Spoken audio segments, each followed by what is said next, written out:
সবাইকে বায়োছবি চ্যানেলে স্বাগতম। আজ আপনাদের শোনাব হজরত শীস আলাইহিসসালাম এর সংক্ষিপ্ত জীবনী। তো চলুন শুরু করা যাক। হাবিল হত্যার পর হজরত আদম আলাইহিসসালাম অত্যন্ত শোকাহত হয়ে পড়লেন। তখন আল্লাহ তাআলা তাকে একজন নেককার পুত্রের সুসংবাদ দান করলেন। এর কিছুকাল পর হজরত শীস আলাইহিসসালাম জন্মগ্রহণ করেন। রূপ, সৌন্দর্য ও আকার আকৃতিতে হজরত আদমের সাথে তার অনেকটা মিল ছিল। হজরত আদম আলাইহিসসালাম তাকে খুব ভালোবাসতেন, সর্বক্ষণ নিজের সাথে সাথে রাখতেন, শিক্ষা দিতেন এবং কখনো কখনো বেহেশতের হাল অবস্থাও তাকে অবহিত করতেন। হজরত আদম আলাইহিসসালাম ওফাতকালে তাকেই স্বীয় স্থলাভিষিক্ত করেছিলেন। তাঁর সময়ে হজরত আদমের সন্তানদের মধ্যে দুটো ধারা চালু ছিল। একটি ধারা ছিল মূর্তি পূজা। এই ধারাটির উদ্ভাবক ছিল কাবিল।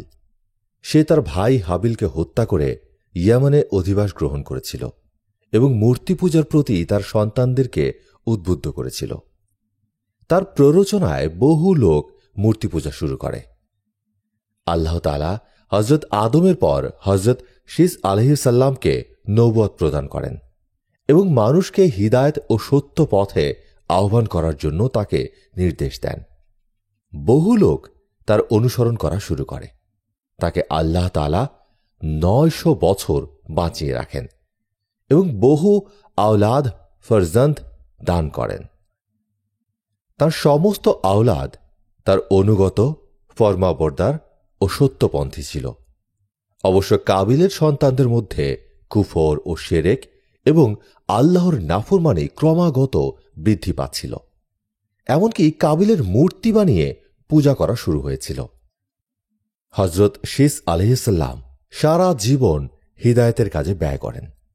শেষ জীবনে শরীর দুর্বল হয়ে পড়লে তার সন্তান সন্ততিরা ওয়াজ নসিহতের কাজ করতে লাগল আর তিনি নিরিবিলি জীবনযাপন করতে লাগলেন। হজরত শীস আলাইহিসসালাম ও তার সন্তান সন্ততিদের জীবন ধারণের উপায় ছিল কৃষিকাজ। সন্তানরা শস্য উৎপাদন করে তাঁর কাছে নিয়ে আসত এবং তিনি তাদের মধ্যে বন্টন করে দিতেন। হজরত শীস আলাইহিসসালাম স্বল্পভাষী, ভদ্র, অমায়িক, নির্জনতাপ্রিয়, দুনিয়া বিমুখ, নিরাসক্ত, সময়ের পাবন্দ, কৃচ্ছতা সাধন ও সচ্চরিত্রবান ছিলেন। স্বীয় সন্তানদের জান্নাতের হাল অবস্থা শোনাতেন এবং স্বয়ং নিজেও জান্নাতের জন্য অধীর ছিলেন। দৈহিক অবয়ব ও চারিত্রিক বৈশিষ্ট্যের দিক থেকে তিনি ছিলেন অবিকল স্বীয় পিতা আদম আলাইহিসসালামের ন্যায়। তবে আদম ছিলেন শস্ত্রবিহীন আর তিনি ছিলেন শস্ত্রমণ্ডিত। হজরত শীস আলাইহিসসালাম তার সন্তান ও অনুসারীদেরকে উপদেশ দিতে গিয়ে বলেন, মুমিন সেই ব্যক্তিকে বলা হয় যার মধ্যে নিচের গুণগুলো বিদ্যমান: খোদাকে চেনা, নেক ও বদ জানা, সমকালীন বাদশার নির্দেশ মানা, মাতা পিতার হক আদায় করা, আত্মীয়তা রক্ষা করা, ক্রোধ সংবরণ করা, গরিব মিসকিনদের সাথে সদ্ব্যবহার করা, গুনাহ থেকে দূরে থাকা এবং বিপদে ধৈর্য ধারণ করা, আল্লাহ তাআলার নিয়ামতের শুকর আদায় করা।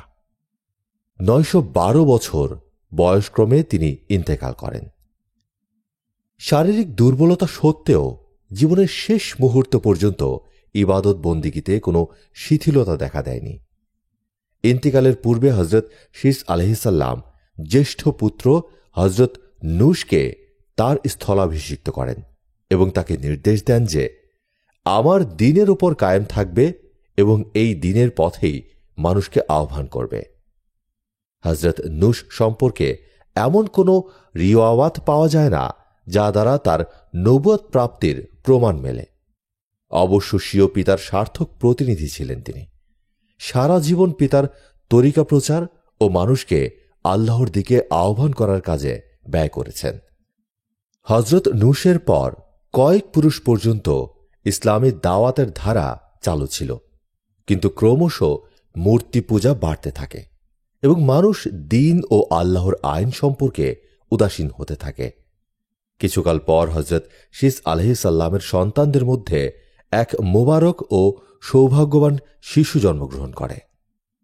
মাতা পিতা তার নাম রাখেন আখন্নু, কিন্তু আল্লাহ তাআলা তাকে ইদ্রিস নামে প্রসিদ্ধ ও নবুয়ত দ্বারা গৌরবান্বিত করেন। এই ছিল হজরত শীস আলাইহিসসালামের সংক্ষিপ্ত জীবনী, যেখান থেকে আমরা জানলাম তিনি কেমন ছিলেন, সেই সময়ের ইসলামের অবস্থাটা কেমন ছিল। এমন আরো অসংখ্য গল্প রয়েছে বায়োছবি চ্যানেলটাতে। অবশ্যই সাবস্ক্রাইব করবেন, লাইক কমেন্ট দিয়ে আমাদের সাথে থাকবেন। ধন্যবাদ।